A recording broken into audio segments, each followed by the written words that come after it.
Most of what we today call the Japanese myths can be traced back to the 7th and 8th centuries CE. This is the oldest period of Japan for which we have written records.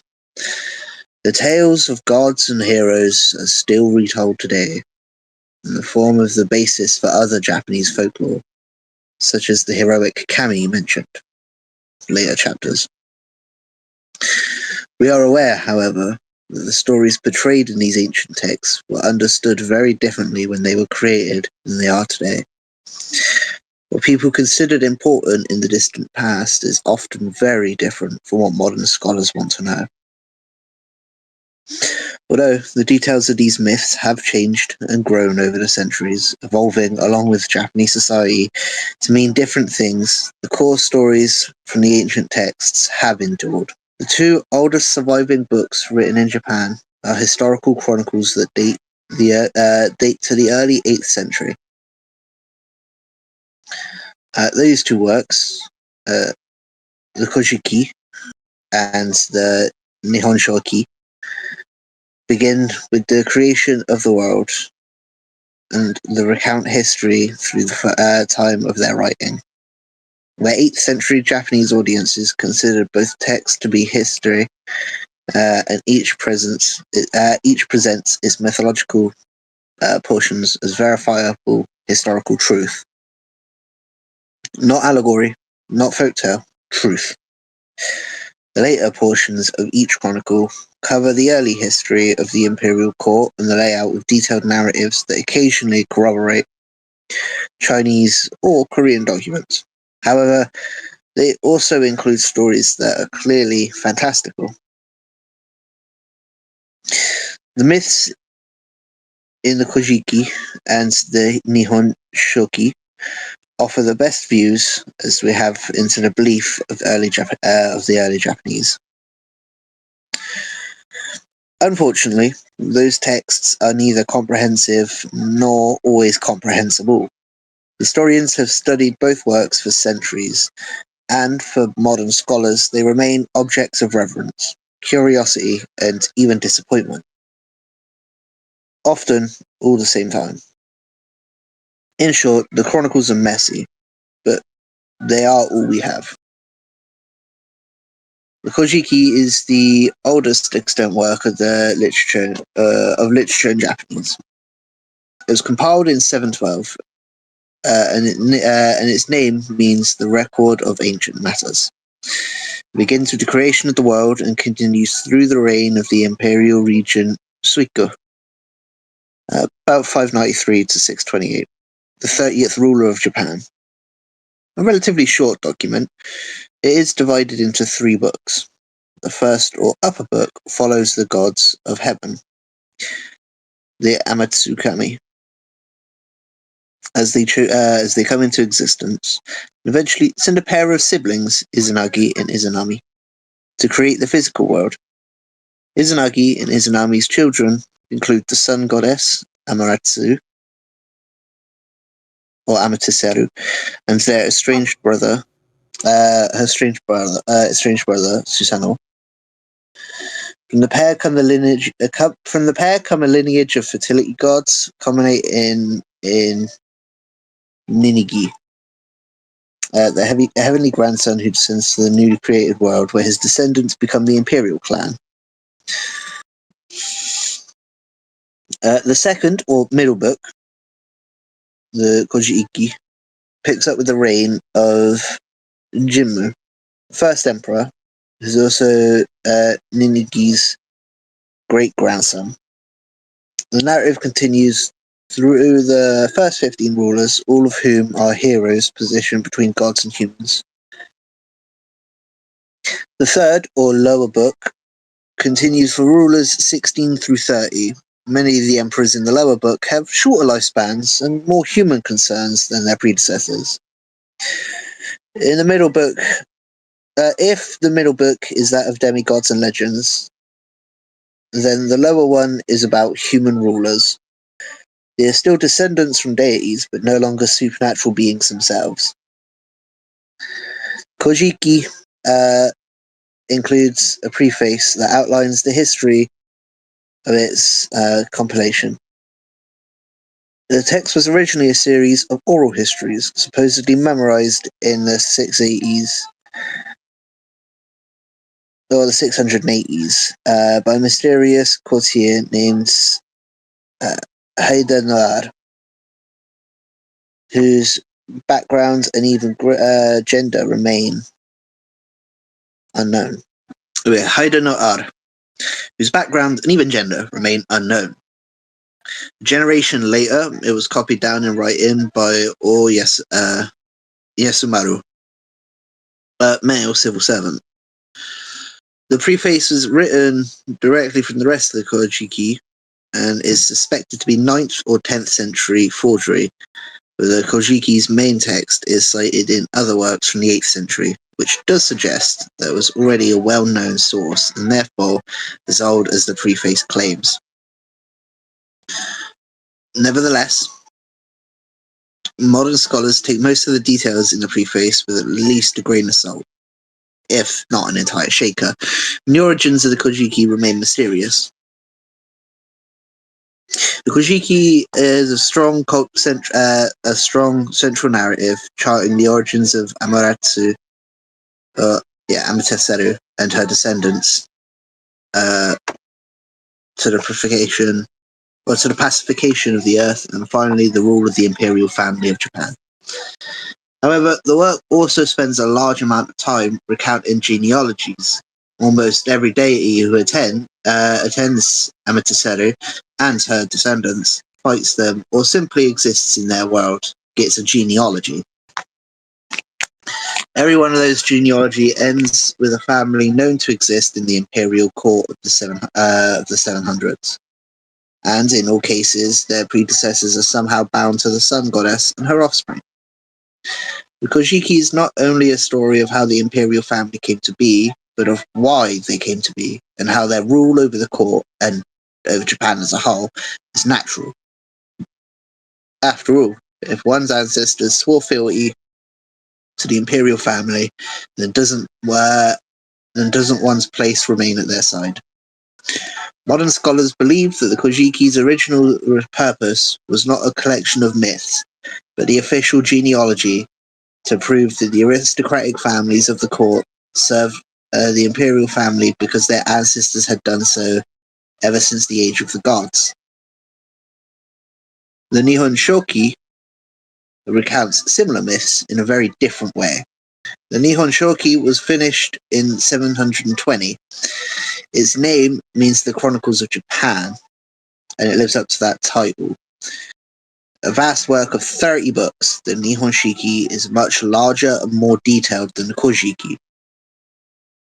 The first 2 books cover the age of the gods, while the other 28 cover the reigns of the first 46 emperors, ending with the emperor regent Jito,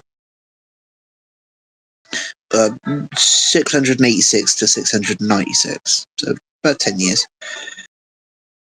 In discussing the reigns of the emperors, the Nihon Shiki follows the exact format of the ancient Chinese dynastic chronicles,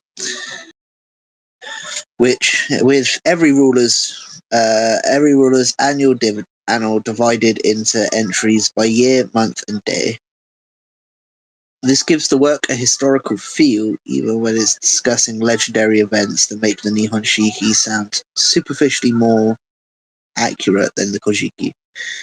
The first 2 books of the Nihon Shiki, however, those covering the age of the gods, the information is presented as a narrative that begins with the origins of the universe.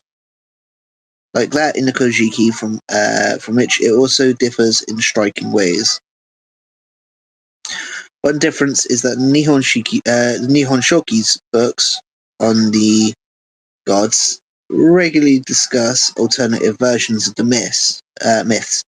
These editions, written in smaller text, all begin with the phrase "one book says," and often outright contradicts it in the main narrative. The Kojiki is frequently one of those alternative accounts. A reader would therefore be able to cross-reference the main narrative of the Nihon Shoki and other myths in the middle of reading it. No one knows for sure why the alternative myths were included, but listing them alongside the main narrative does not give the Nihon Shoki a more scholarly appearance than the Kojiki. The Nihon Shoki does not have a preface or an attribution. We do not know who compiled it or where they found the records that they will use. Like the Kojiki, the Nihon Shoki's history is recorded in a sequel, the Shoku Nihongi. The Shoku Nihongi, continued Chronicles of Japan, written in 797. The Shoku Nihongi is an even larger text than the Nihon Shoki and covers events from 696 to 791 in excruciating detail. It is corroborated by other evidence, including archaeological discoveries and other 8th century texts, such as the Shosoin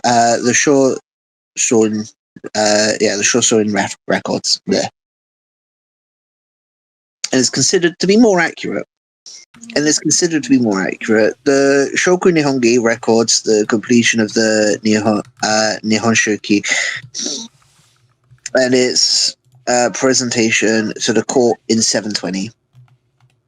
It also discusses the earlier chronicles' contents, which makes most of the surviving text quite well, although it mentions the final book of the genealogical tables that has been lost. The Nihon Shoki's age and authenticity are not in doubt, only the identity of its compilers. Its rationale is also not a mystery. The overly historical style in which it was written, as well as the fact that it received a sequel, suggests that the Nihon Shoki was intended to be the imperial court's official record of its own history.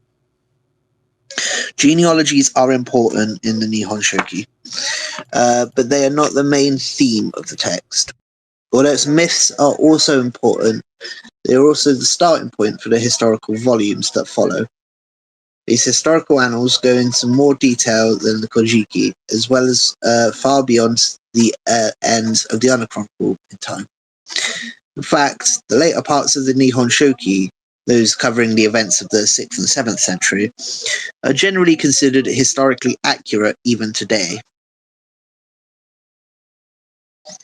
Modern scholars both view the Kojiki and the Nihon Shoki as political works. Reading them chronicles as political documents may take some of the fun out of them, but it also lets us understand their limitations, which include their lack of interaction with the world outside of the Japanese archipelago. Their focus on the sun goddess and her descendants show above everything else. The ancient Japanese myths are not present in those chronicles to explain the existence of the world or the things in it, but to establish how all things came back to the emperors and their divine right to rule. While reading stories from the Kojiki and the Nihon Shoki, as well as looking at how they develop in later centuries. The Amatsukami and the origins of the universe. The Japanese creation myths are messy and complicated, much like an actual birth. Originally, the world was formless, like tallow upon water, drifting like a jellyfish. At some point, the first god comes into existence. In the Kojiki, the first deity is named Ame no Kanushi, or Master Mighty Center of the Universe, who appears from nothingness. In the main narrative of the Nihon Shoki, the god's name is Kunitoko Tachi, land eternal, standing, Augustine, who grows out of the formless universe like a reed shoot. This first deity is followed soon by between 1 and 4 more deities, depending on the versions of whom came into being without gender or solid form. By their number, the first deity's names, attributes, and purpose vary in each version. These gods are not often worshipped today, and little is known about them. The only one who features significantly in later myths is named Takamimushi. Takamimushi. Like other deities, Takamimushi represents the mysterious and powerful genesis of creative forces that underlie nature. Although they sit in the background for the remainder of the myths, these first gods are always there in the invisible source of the rest of the universe. Following this first generation of gods are 6 more generations. Each of these generations consists of a pair of deities. Their specific names and functions vary according to the chronicle. They are generally associated with sand, mud, and creative forces. Each pair is male-female couple, who then birth the following pair. In all known versions of the myth, the last pair is the same. Izanagi, he who beckons, and Izanami, she who beckons.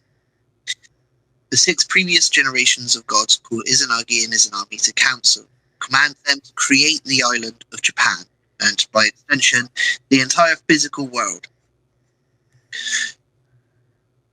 The other gods, who present the pair with the bald spear of heaven, from which 2 testicular jaws dangle. Izanagi and Izanami thrust the spear into a watery formlessness of the uncreated world before pulling it up. Salt congeals on its tip and drips down, forming the first island, Onogoroshima, or self-shaped island. Izanagi and Izanami descend to Onogoroshima, where they erect a ritual pillar and decide to wed formally. They circle the pillar and pledge themselves to one another in marriage, but Izanami speaks before her brother husband. Soon afterwards, Izanami gives birth to their first child, and he is a failure. He lacks arms and legs and is known as Hiruko, or the Leech Child. Izanagi and Izanami place Hiruko into a basket and release him into the ocean, where he sails out of ancient myth. But there is theories in the future, however, we'll discuss them later. Izanagi and Izanami try again to conceive, and this time produce a mass of froth and bubbles as their second child. Upset over their continued failure to create something worthwhile, the gods ask Amatsukami, the older gods back in heaven, for advice. The couple are told that their failure to birth good children are due to Izanami, the woman, having spoken first during the marriage ceremony. The pair return to Onogoroshima, where they reenact the ceremony. This time, Izanagi speaks first, and the children they create are healthy and useful. The islands of the Japanese archipelago. The order of the creation of the isles is different in the Kojiki, and both the main and side narratives of the Nihon Shiki, but the key points remain the same. Shikoku and Kyushu are among the firstborn, as is Awaji. And islands in the inland sea. Honshu itself is usually 2 islands, several small outlying isles, such as Iki, Oki, and Tsushima in the Korean Straits, and Sado in the Sea of Japan. Appear in the birth order as well. After the islands are born, Izanami gives birth to various aspects of the natural world, including seas, rivers, mountains, forests, and plains. These gods of nature are also born in male-female pairs, like the earlier Amatsukami. Like their parents, or the gods of the islands, these paired gods of the natural world are not famous, although many of them are still worshipped today in smaller shrines. Their names are not widely known. They are representations of natural landscapes and rarely make further appearance in myth or folklore. As the last of her many children, Izanami gives birth to Kagutsuchi, the god of fire. Kagutsuchi burns Izanami's genitals as he is born. She vomits, urinates, defecates, and then dies. Her vomit, urine, and feces turn into more pairs of deities, respectively associated with mining and metal, rushing water, and clay. Izanagi, enraged at the death of his sister wife, promptly takes out his sword and kills Kagutsuchi, cutting the god so violently that his blood splatters on the rocks, where it turns into volcanoes. Following this act of violence, Izanagi begins the search for Izanami. Izanagi begins the search for Izanagi. Eventually, he learns that she has gone to Yomi, the land of the dead. Izanagi makes his way to Yomi, where he finds Izanami hidden away inside a house. She begs him not to enter, as she is ashamed for him to see her in her dead state. But Izanagi barges in anyway, revealing Izanami as a rotted corpse. Horrified, Izanagi rejects her and flees. Izanami, upset over her brother-husband's betrayal, pursues him along with an army of thunder deities and hags. 3 times Izanagi removes accessories from his person, his hair tie, his comb, and finally his sword, and throws them behind him. Each one turns into a distraction to keep Izanami's armies from reaching him. Finally, Izanagi reaches the slope of Yomi, where the entrance to the land after passing him. He blocks it with a giant boulder. When Izanami reaches the far side, the two have a conversation, perhaps the earliest divorce in Japanese history. Izanami threatens to strangle to death 1,000 of your land's grass-green mortals each and every day. In response, Izanagi promises to build 1,500 birthing huts each and every day. Izanagi purifies himself in a river after his harrowing escape from Yomi. As he washes each part of his body, gods of time, tides, and ritual purity spring into being. He cleans his eyes and noses last, and creates the 3 most powerful deities of nature. From Izanagi's left eye comes Amaterasu, heavenly shining, the sun goddess. From Izanagi's right eye comes Tsukuyomi, or moon counting, the moon god. Finally, from Izanagi's nose comes Susanoo, a reckless, rushing, raging man, the god of violent natural forces. Izanagi is happy with these last 3 deities and appoints them his heirs over all the natural world that he and Izanami created. Amaterasu is granted rulership over the high plains of heaven, Takamagahara, Tsukuyomi, the night, and Susanoo, the ocean. The story of Izanami's death and Izanagi's trip to Yomi is among the most well-known of the ancient Japanese myths today, but only in the Kojiki is it recorded as important.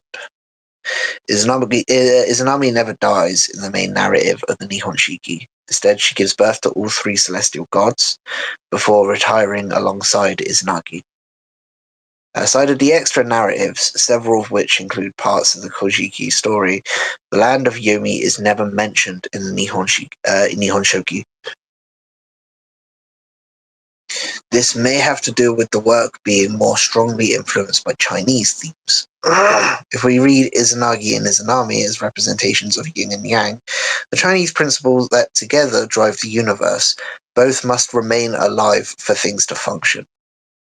Alternatively, the lack of the Yomi story in the Nihon Shoki's main narrative may just mean that it was less important at the time than the Kojiki makes it out to be. But in all versions, regardless of whether or not Izanami dies, the creator gods ultimately cede the world to their 3 children, and Japan continues to move closer to human rule.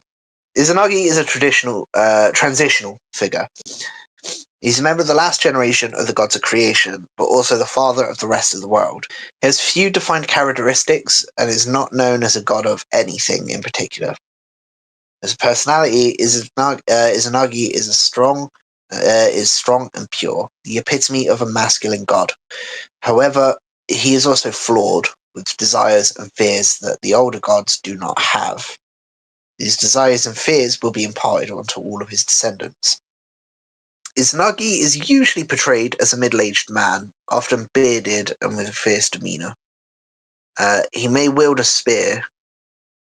Starting in the 19th century, it became typical to picture him in clothing of the Kofun and early Asuka periods, so that he appears more primitive than other gods. When Izanagi is referenced in contemporary Japanese pop culture, it is most often in some sort of pairing with Izanami. Many shrines across Japan worship Izanagi. Some of them have him as their chief deity. These include Izanagi Shrine in Awaji and Onogorojima Shrine in Minami Awaji. Both on Awaji Island and in modern Hyogo Prefecture. This is supposedly the first island created by Izanagi and Izanami. Taga Grand Shrine in Taga Shiga Prefecture is another shrine dedicated to Izanagi and supposedly the location where he returned from Yomi.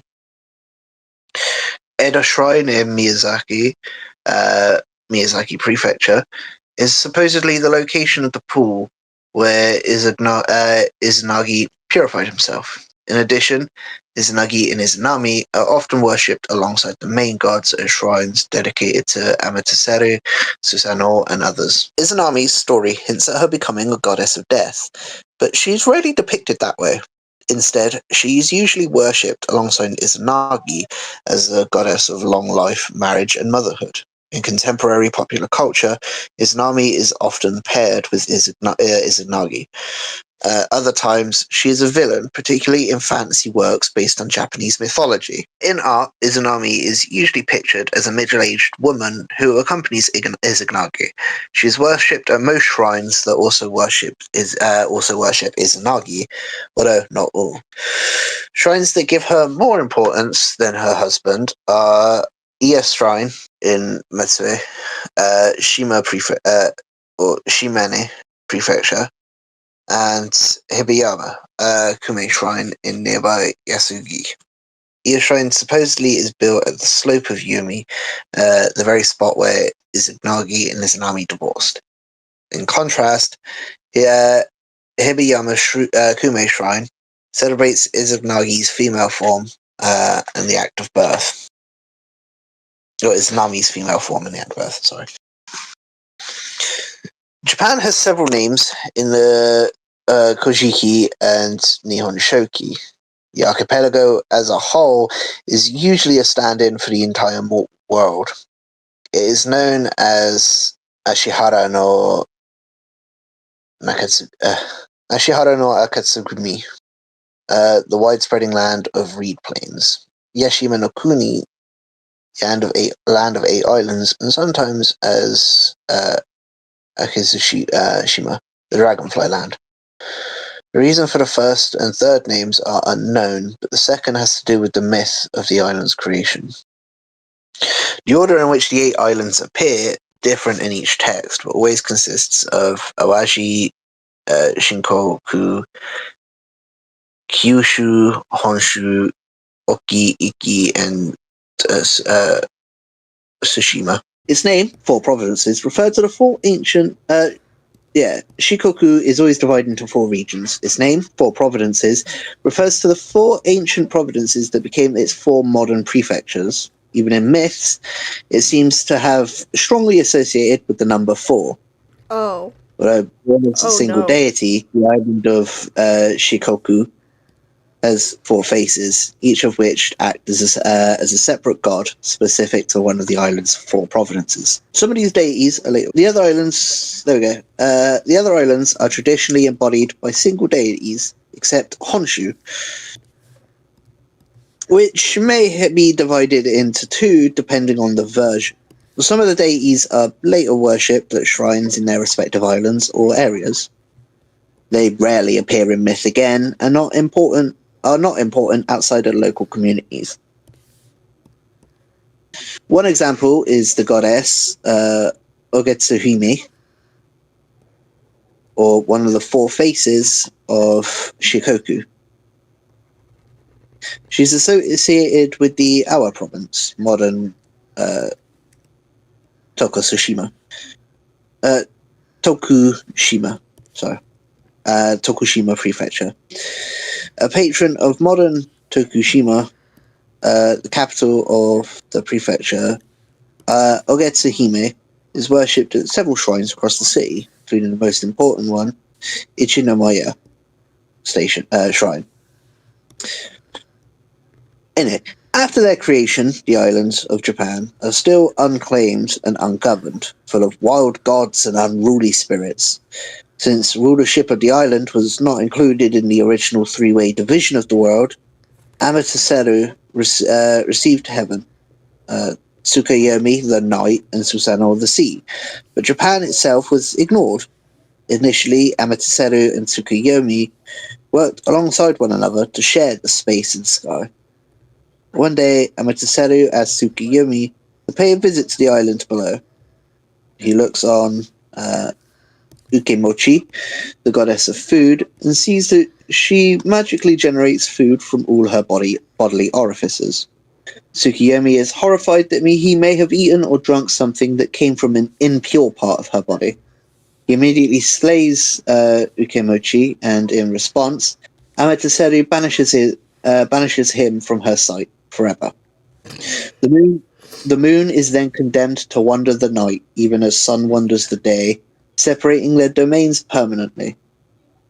The disagreement between Amaterasu and Tsukuyomi seems the most like a traditional myth, but it appears only in the Nihon Shoki. Both the Kojiki and the Nihon Shoki instead devote more space to discussing Susanoo, who has his own conflicts with Amaterasu. The youngest of the three great deities abandons his duty of ruling the sea. Instead, he storms about the land, wailing and crying. According to the Kojiki, when Izanagi questions his son about his behavior, Susanoo claims that he misses his mother, the dead Izanami. Hearing this, Izanagi flies into a rage and banishes Susanoo from his original realm, the sea. Susanoo flees to the high plane of heaven, where he seeks out Amaterasu. At first, Amaterasu does not trust her brother, but they agree to have children and with each other as a test. They create 3 girls, whom Susanoo claims as his, and 5 boys whose Amaterasu heirs. None of the children are deformed, as Susanoo wins Amaterasu's trust and she lets him into her domain. Despite his promise to be good, Susanoo ends up wreaking havoc on the high plane of heaven. He tears up Amaterasu's carefully planned rice fields and defecates in her weaving hall. The act scares Ame no Hatorime, the goddess of weaving, so much that she hits herself in the genitals with her shuttle and dies. Ashamed of her brother, Amaterasu retreats into hiding in the heavenly rock cave, while the other gods at the high plane of heaven capture Susanoo and exile him. While Amaterasu is in hiding, endless night came to cover the world. The other Amatsukami gather and ponder what to do. Eventually, they decide to lure Amaterasu out of hiding. They make a beautiful bronze mirror and a strand of gorgeous jewels to hang them on a tree outside the heavenly rock cave. Ame no Izume, the goddess of dance and joy, strips down to her underclothes and performs a provocative dance which causes all the assembled deities to laugh loudly. Surprised that anyone has reason to laugh while she is in hiding, Amaterasu peers out of the cave. Immediately, the mirror catches her reflection, shining brilliantly. Enamored with the mirror and the jewel, strands, the sun goddess moves away from the entrance to the heavenly rock cave. As soon as she does, the other gods close it behind her with a sacred rope. Amaterasu's realm return brings back light of the sun. The mirror and the jewel strands, now both imbued with her sacred power, become 2 of the 3 imperial regalia. These items would be handed to the sun goddess's descendants in the imperial clan and still exist today. Meanwhile, Susanoo goes to ground in the island of Japan. He arrives in what is now Shimane Prefecture on the Japan Sea coast of southern Honshu. Noticing a pair of chopsticks floating down a nearby river, he backtracks up its course to find an old man and an old woman crying as they embrace a younger woman. When pressed, the old couple explain they are local gods of Earth. Kunitsukami, the term for the descendants of the landscape gods born of Izanagi and Izanagi.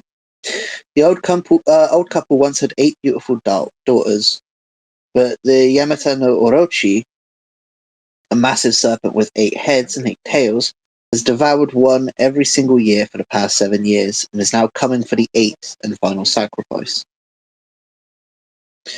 The couple's last daughter is Kushinada Hime, or the comb-stroking princess.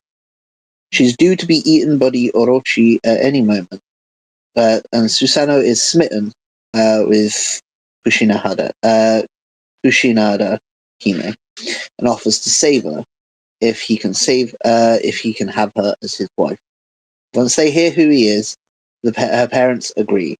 Susanoo promptly changes Kushinada Hime into her namesake comb and sticks her in his hair for safekeeping.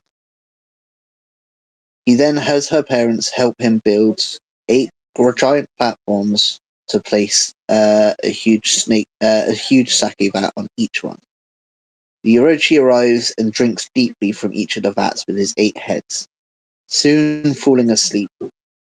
While it slumbers, Susanoo takes his sword and proceeds to cut off all of the Orochi's heads and tails, killing it. As he cuts into one of the Orochi's tails, Susanoo's sword snaps. Thinking this curious, he digs deeper inside the monster's tail and uncovers a specular gleaming new sword. This is Kusanagi, the grass cutter, the last of the 3 imperial regalia.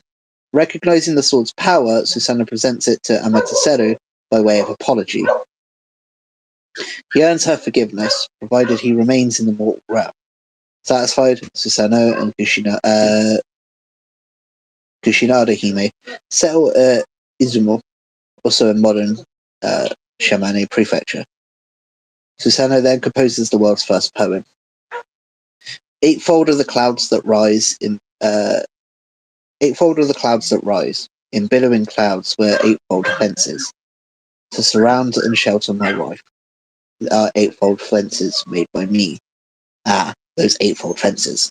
Susanoo abandons rulership of the sea to become the master of the island of Japan. This act is a prelude to the official conquest of the earthly world by Amaterasu's children soon after. Begins to shift the narrative away from the great forces of creation to the smaller ones that will shape Japan in the imperial line. Susanoo, seeking support from Amaterasu and her great importance to the other gods, also set up imperial clans, divine right to rule. Of course, the story of Susanoo and Amaterasu does more than just establish the imperial clan as the future rulers of Japan. The myth also represents an early Japanese understanding of natural forces. Amaterasu is the sun, life-giving and vital, but prone to vanishing in ways that may require rituals to bring her back. Susanoo, in contrast, is the storm, the floods, the violence of nature rampaging unchecked. Amaterasu. Or Amaterasu, sorry. I've been saying her name wrong a lot. Amaterasu, or Heaven Shining, is the goddess of the sun and the ancestor of the imperial line. She is ruler of the high plane of heaven. She is also the origin of the imperial family's divine right to rule through her position as chief over the Amatsukami. In art over the past few centuries, Amaterasu has often been depicted as a stern yet beautiful woman who wears radiant robes and emits light.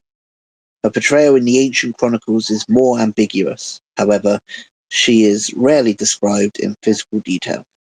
In both the Kojiki and the Nihon Shoki, Amaterasu wears male armor for her confrontation with Susanoo, and this even this has even led to a hypothesis that she was originally a male deity.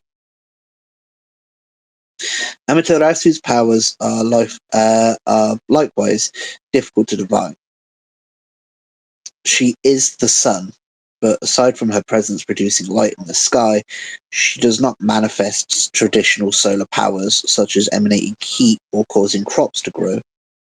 In Book 28 of the Nihon Shoki, Princess Oma, the future Emperor Tenmu, calls upon her to support his forces during the Jinshin War of 672.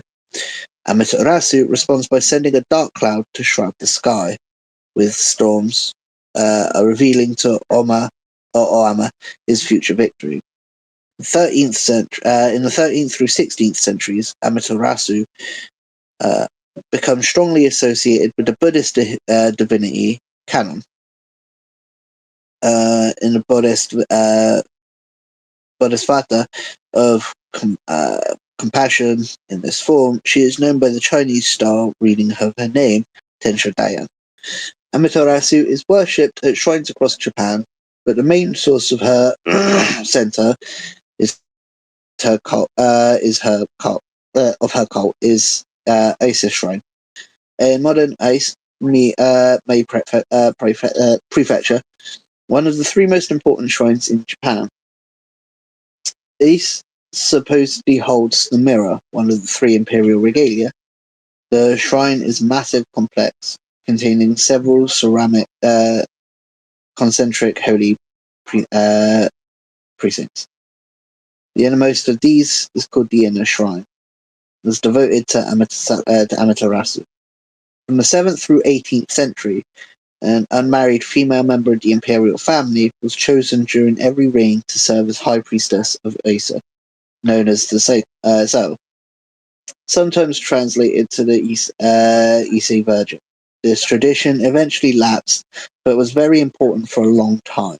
Today, Issei remains a huge tourist attraction. In accordance with ancient custom, the entire inner shrine of Issei is rebuilt from scratch every 60 years, most recently in 2013. Tsukiyomi is the god of the moon, is the odd sibling out of the celestial trio. He's granted the domain of the night. He's granted the domain of the night by his father Izanagi, and rarely appears in myth afterwards. In the Nihon Shoki's main narrative, Tsukiyomi is responsible for the death of Ukimochi, the goddess of food. Otherwise, it is Susanoo who gets the position of villainous counterpart to Amaterasu. Tsukiyomi is rarely pictured in art prior to the modern period, and there are no consistent features in his portrayal. His name hints at an association with divination, but is not too well represented. His other powers remain largely unknown. He is worshipped as subsidiary shrines that usually appear alongside those honouring Amaterasu. The largest of these, aptly named Tsukiyomi Shrine, lies between the inner and outer shrines on Issei in Mie Prefecture. After Amaterasu, Susanoo is probably the most recognizable deity of the Japanese pantheon. He is a deity of innate contradictions, the spoiled child who abandons his realm, and the villain who tricks Amaterasu, almost causing the loss of the world's sunlight. Yet he is also the hero who slays the Yamato no Orochi. Scholars are not even sure what exactly he is the god of, although initially connected to the sea, he has very little to do with it. Later, the role of god of the ocean is eventually filled by Watatsumi.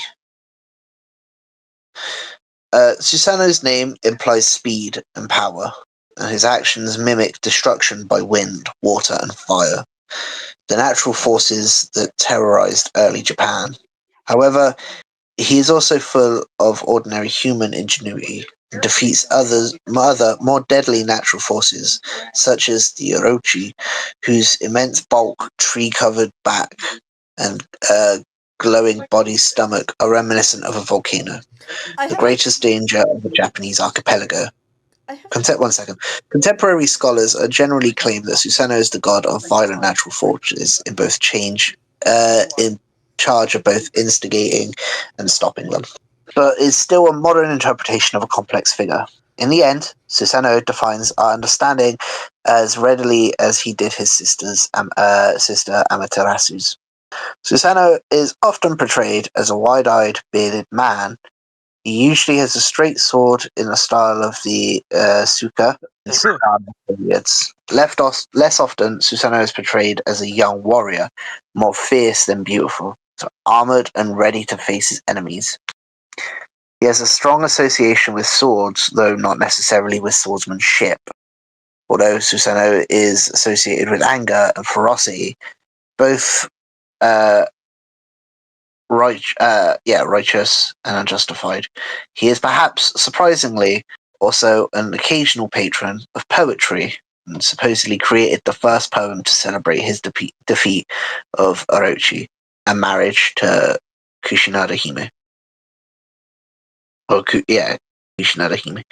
The claim is mentioned not only in both chronicle, but also in numerous later documents, such as the famous 10th century Kokin Wakashu, or Anthology of Ancient Modern Poems.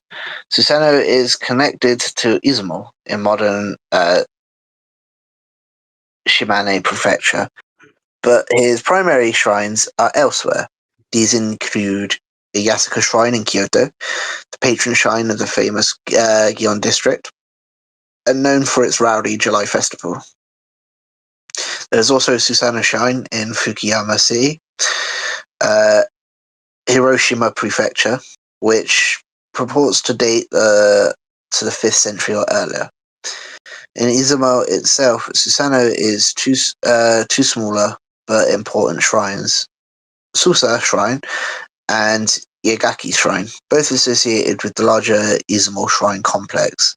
Yagaki Shrine is supposedly the location of Susanoo's original place or palace of his marriage after Kushinada Hime. The Kunitsukami and the world of creation.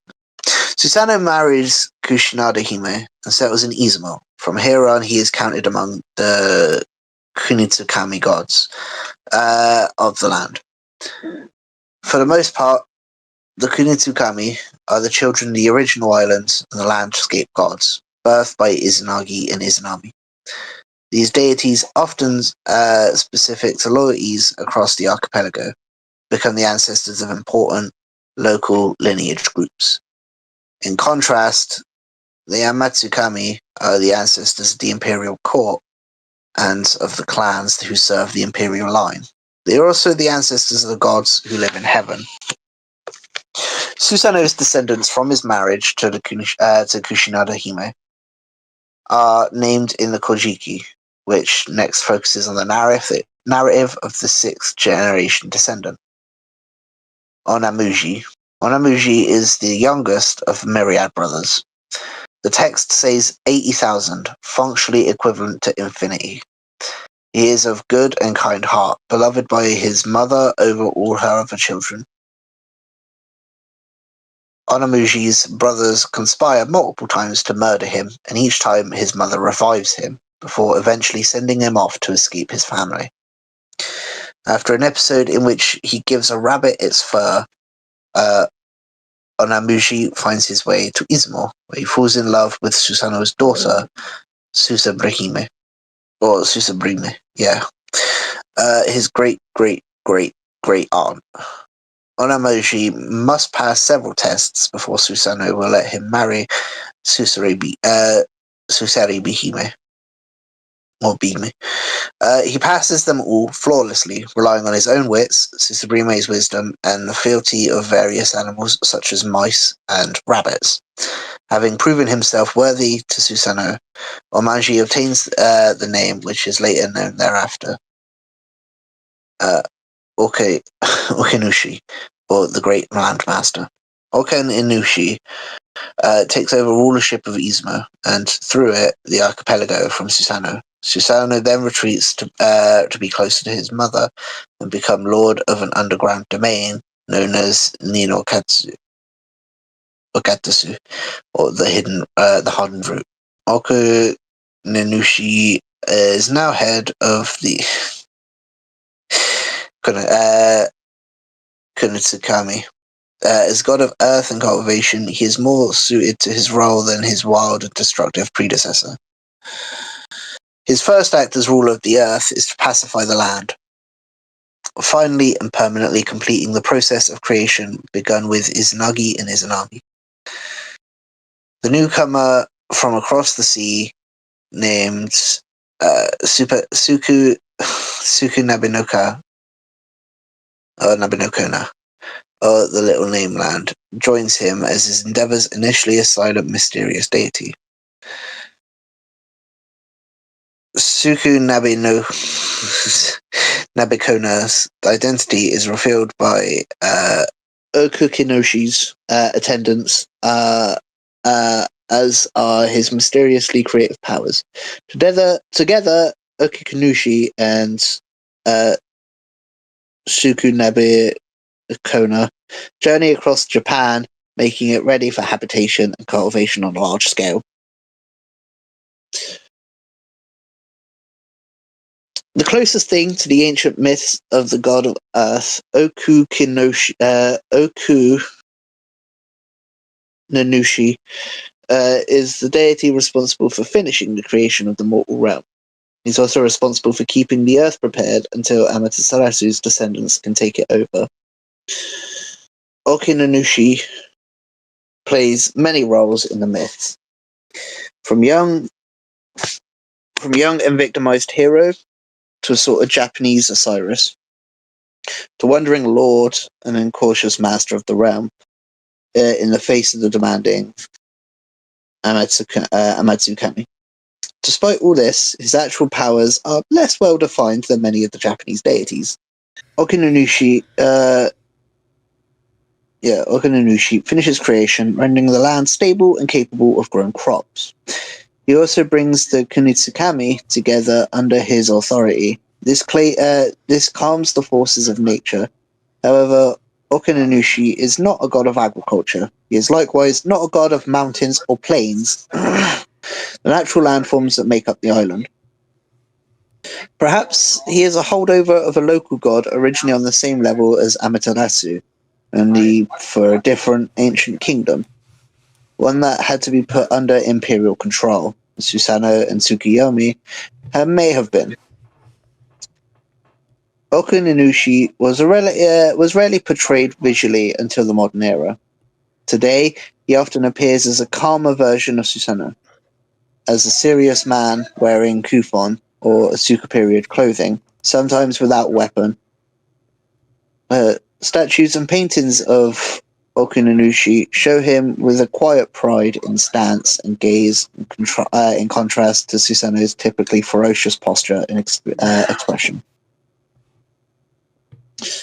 Okinanushi's most important place of worship is the Izumo Grand Shrine in Izumo, Shimane Prefecture, the second of the three most important shrines in Japan. It is supposedly the location of Susanoo's first settlement, which later became Okinanushi's palace in the days before the arrival of the Negi, Amaterasu's grandson and the founder of the imperial clan. Today, the Izumo Grand Shrine is a large complex of wooden structures in a style similar to the Ise Shrine, but more rustic. However, this was not always the case. The chronicles talk about Okinanushi's high house, and the Kamikara period illustration appears to show different shrine structure raised on large pillars. One of the most spectacular archaeological discoveries ever made, a dig on the ground of Izumo Grand Shrine in 2000, revealed the remains of immense supports for the ancient building. These supports were formed by lashing many sets of three tree trunks together to make a single pillar. Each completed pillar was over 7 foot in diameter. It appeared that the high house, supported by these immense pillars, was at least 20 meters or 65 foot tall, putting it amongst the tallest pre-modern wooden structures ever created. As with the story of Izanami's death, Izanagi visited to Yomi, the Nihon Shoki more or less ignores Okinanushi in its main narrative. It is mentioned only in the smaller One Book Says section, and does not appear to have been worshipped widely by the early Japanese court. However, there is evidence that Okinanushi was an important local god in southern Honshu, as he, and not Susanoo, is the dominant deity at Izumo Shrine. Ancient Izumo had a very different tradition of tomb building and ironworking than the rest of the archipelago. The technology used at Izumo is in the first few centuries CE is more similar than the ancient Korean kingdom of Silla.